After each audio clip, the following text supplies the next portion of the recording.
আসসালামু আলাইকুম, সবাইকে স্বাগতম জানাচ্ছি ইজি পাঠশালার পক্ষ থেকে। আমি আছি নুসরাত জাহান। আজকে আমরা কেমিস্ট্রি এসএসসি সিরিজ 1.5 নিয়ে জানবো, বুঝবো। চলো দেখি 1.5-এ কি আছে দেখা যাচ্ছে, রসায়ন অনুসন্ধানে বা গবেষণার প্রক্রিয়া। কি? রসায়ন অনুসন্ধানের বা গবেষণার প্রক্রিয়া। তাহলে আমরা এটা আজকে জানবো। এখন আমরা কিন্তু আগেই জেনেছিলাম যে রসায়ন অনুসন্ধান বা গবেষণার প্রয়োজন রয়েছে, অধ্যয়নের প্রয়োজন রয়েছে। কেননা তা না হলে কিন্তু আমরা জানতে পারতাম না এই রসায়ন পাঠের গুরুত্ব কী এবং কিভাবে রসায়ন অন্যান্য শাখার সাথে মিলিত, কিভাবে একটা আরেকটার উপর নির্ভরশীল এবং কিভাবে আমাদের জীবনের বিভিন্ন সেক্টরে আমরা রসায়নকে খুঁজে পাই। তাহলে আজকে আমরা জানতে চাচ্ছি যে কিভাবে এই রসায়নের গবেষণা প্রক্রিয়াটা সম্পন্ন হয়। তাহলে আমরা একটু দেখি। আমরা কিন্তু একদম প্রথম দিকে পড়েছিলাম যে কিছু রসায়ন গবেষক ছিলেন যারা সর্বপ্রথম কি করেন, রসায়নে গবেষণা করেন। এখন একটা কোয়েশ্চেন হচ্ছে কি, ফার্স্ট আলকেমিস্ট কে ছিলেন? এটা কাজটা করবে কি স্টুডেন্টরা, সবাই তোমরা কমেন্টে জানিয়ে দিবে যে ফার্স্ট আলকেমিস্ট কে ছিলেন। এখন আমরা বই আসি, এখানে কিছু আমাদের পরিচিত নাম দেওয়া আছে, আইনস্টাইন, নিউটন, আর্কিমিডিস, ল্যাভোইশিয়ে, গ্যালিলিও। এই দেখো ল্যাভোইশিয়ে, এটা আমরা কিন্তু ফার্স্ট পার্টে জেনেছিলাম ল্যাভোইশিয়েকে নিয়ে। ওনাকে নিয়ে আমরা কি জেনেছিলাম এটা কমেন্টে জানাও। ওকে, তাহলে এখন দেখা যায় আমরা যদি পরীক্ষা নিরীক্ষা করি আমরা তার মাধ্যমে জ্ঞান অন্বেষণ করতে পারবো। অবশ্যই এটা সম্ভব, এবং এই যে জ্ঞান অন্বেষণ করছি আমরা পরীক্ষা নিরীক্ষার মাধ্যমে, আমরা কোনো একটা সিদ্ধান্তে কি হতে পারি, আসতে পারি যে না এই একটা কাজের রেজাল্টটা কি আসবে। এটার জন্য অবশ্যই একটা পরীক্ষা নিরীক্ষার প্রয়োজন রয়েছে এবং এর মাধ্যমে আমরা একটা বিশেষ জ্ঞান অর্জন করতে পারবো, যেটা হচ্ছে বিজ্ঞান। ওকে, তাহলে আমাদের এই পার্টে খুব একটা তেমন কথা নেই। আমরা হচ্ছে গবেষণা সম্পর্কে জানবো আর এই যে জ্ঞান অন্বেষণ করার কথা জানবো। এখন এই যে বললাম বিজ্ঞান এবং গবেষণা, এটা আমি মুখে বললাম, বইও ঠিক লেখা আছে, এটা আমরা দাগিয়ে নিব যে পরীক্ষা নিরীক্ষা ও পদ্ধতিগতভাবে যে সুসংবদ্ধ জ্ঞান অর্জন হয় সেটাই হচ্ছে আমাদের বিজ্ঞান। আর এই পরীক্ষা নিরীক্ষার মাধ্যমে কোনো কিছু জানার চেষ্টাই হচ্ছে গবেষণা, এবং যিনি গবেষণা করেন তিনি হচ্ছে বিজ্ঞানী অবশ্যই। তাহলে আমরা কিন্তু এখান থেকে জানতে পারছি বিজ্ঞান, গবেষণা, বিজ্ঞানী এবং জ্ঞান অন্বেষণ করার কিভাবে সম্ভব। তাহলে আমরা পরের পেজে যাচ্ছি।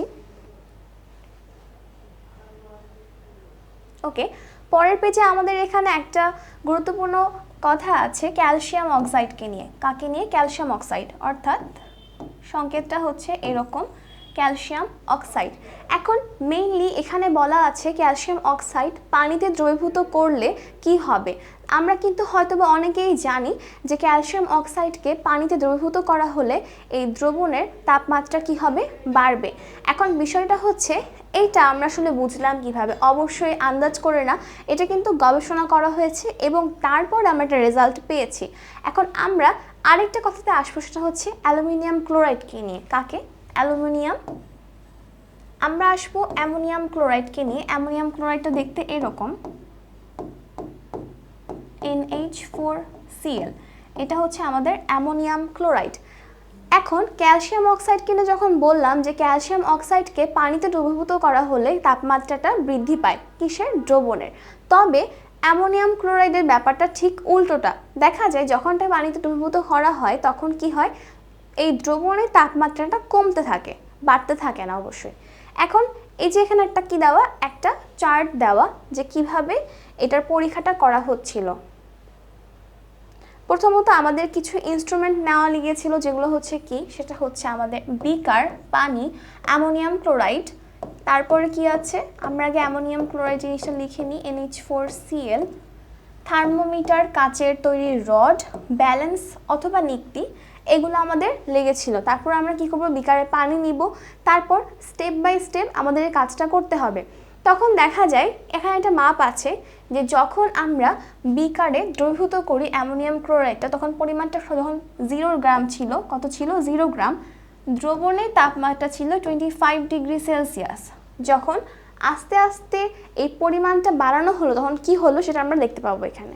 যখন 0 গ্রাম থেকে 5 গ্রামে এই মানটা উঠে গেল তখন তাপমাত্রাটা কমে গেল 5 ডিগ্রি সেলসিয়াস এবং চলে আসলো 20 ডিগ্রি সেলসিয়াসে। এবং যখন আমি আরও 5 গ্রাম অ্যামোনিয়াম ক্লোরাইড অ্যাড করলাম তখন তাপমাত্রা আরও 5 ডিগ্রি কমে যেয়ে হলো 15 ডিগ্রি সেলসিয়াস। অর্থাৎ স্টেপ বাই স্টেপ কি হচ্ছে, অ্যামাউন্ট যত বাড়াচ্ছি তাপমাত্রা তত কমছে। ওকে, এবং সর্বশেষ যখন আমরা 15 গ্রাম অ্যামোনিয়াম ক্লোরাইড অ্যাড করলাম, দ্রবণের তাপমাত্রা কমে দাঁড়ালো 10 ডিগ্রি সেলসিয়াসে। অর্থাৎ এটা একদম ক্রিস্টাল ক্লিয়ার যে অ্যামোনিয়াম ক্লোরাইড যদি পানিতে দ্রবীভূত করা হয় তাহলে অবশ্যই এই দ্রবণের তাপমাত্রা কমবে, এবং ক্যালসিয়াম অক্সাইডের ক্ষেত্রে কি হবে, তাপমাত্রাটা বাড়বে। আমরা কিন্তু এই দুইটা জিনিস গুলাবো না, এটা কিন্তু অবশ্যই একটা এমসিকিউর জন্য যথেষ্ট ইম্পর্ট্যান্ট। ওকে, আমরা এর পরে আসি। এখন এই যে আমরা জানলাম একটা তথ্য, এই যে আমরা কি করলাম, তারপর তথ্যটা বিশ্লেষণ করলাম যে রেজাল্টটা কি, এটাই কিন্তু একটা গবেষণার একটা প্রক্রিয়া। এখন এই যে এখানে 6টা বক্স দেখা যাচ্ছে, এই 6টা বক্স অ্যাকচুয়ালি 6টা স্টেপ। কয়টা স্টেপ আছে এখানে মোট? 6টা। এখানে কি রসায়ন অনুসন্ধান বা গবেষণা প্রক্রিয়ার বিভিন্ন ধাপ, সেই ধাপগুলো হচ্ছে 6টা। এটা মাস্ট মনে রাখতে হবে যে মোট ধাপের সংখ্যা হচ্ছে 6টি। অর্থাৎ রসায়নের কোনো বিষয় যদি অনুসন্ধান বা গবেষণা করা হয় সেখানে স্টেপ হবে কয়টা? 6টা। প্রথমত আমাদের একটা বিষয়বস্তু নির্ধারণ করতে হবে, অর্থাৎ একটা টপিক সিলেক্ট করতে হবে। তারপরে কি বই বা পূর্বের গবেষণাপত্রের সাহায্যে বিষয়বস্তু সম্পর্কে কিছু ধারণা নিতে হবে। অর্থাৎ একটা টপিক নিয়ে আমরা কাজ করব, আগে থেকে আমাদের কিছু ইনপুট আমাদের কাছে রাখতে হবে, একটা ধারণা রাখতে হবে মিনিমাম।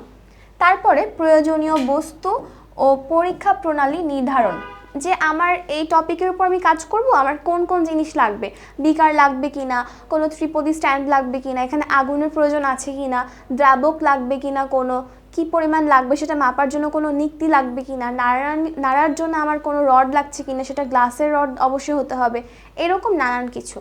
এরপর কি হবে, এরপর হচ্ছে আসল পরীক্ষণটা হবে, মানে অর্থাৎ ওই কার্যক্রমটা পরিচালনা করা হবে। তারপরে তথ্য সংগ্রহ ও তথ্যের বিশ্লেষণ, অর্থাৎ একটা কাজ করব, কিছু অ্যামাউন্ট দিব, তারপর দেখবো ওটার রেজাল্টটা কী আসে, এসে আমরা সেটা কালেক্ট করে রাখবো। যে যেমন ঠিক অ্যামোনিয়াম ক্লোরাইডের ক্ষেত্রে যেটা হয় যে আমরা 5 গ্রাম দিলাম, তাপমাত্রা কত আসলো, 10 গ্রাম দিলাম, তাপমাত্রা কত আসলো, ঠিক এই কাজটা আমাদের করতে হবে। কি কাজটা করার পরে তথ্যটা আমরা সংগ্রহ করে রাখবো এবং পরবর্তীতে আমরা সেটার বিশ্লেষণ করব, এটা কিন্তু একই সাথে। এবং সর্বশেষে আমরা একটা ফলাফল পাবো এবং সেই ফলাফলটা নিয়ে আলোচনা করে একদম ফিনিশিং স্টেটমেন্ট দিয়ে দিব যে হ্যাঁ এটা রেজাল্টটা হচ্ছে এটা, ব্যাস। এটাই হচ্ছে আমাদের 6টা স্টেপ একটা রসায়নের বিষয় নিয়ে অনুসন্ধান বা গবেষণা করার। তাহলে এখানে কিন্তু আমাদের জিনিসটা শেষ হয়ে যাচ্ছে। তাহলে আমরা কিন্তু এই 6টা স্টেপ নিয়ে পুরোপুরি ক্লিয়ার আশা করছি। তাহলে আমরা আজকে কি জানলাম যে রসায়নের একটা বিষয়ের অনুসন্ধান বা গবেষণা প্রক্রিয়ার ধাপগুলো কি কি, এবং আমরা দুইটা জানলাম, সেটা হচ্ছে একটা ক্যালসিয়াম অক্সাইডকে নিয়ে এবং একটা জানলাম অ্যামোনিয়াম ক্লোরাইডের পানিতে দ্রবীভূত হওয়ার ব্যাপার নিয়ে। তাহলে আশা করি এটা আমরা পারবো এবং মনে রাখতে পারবো ইনশাআল্লাহ। আজকে এখানেই শেষ করছি। আসসালামু আলাইকুম, ধন্যবাদ সবাইকে।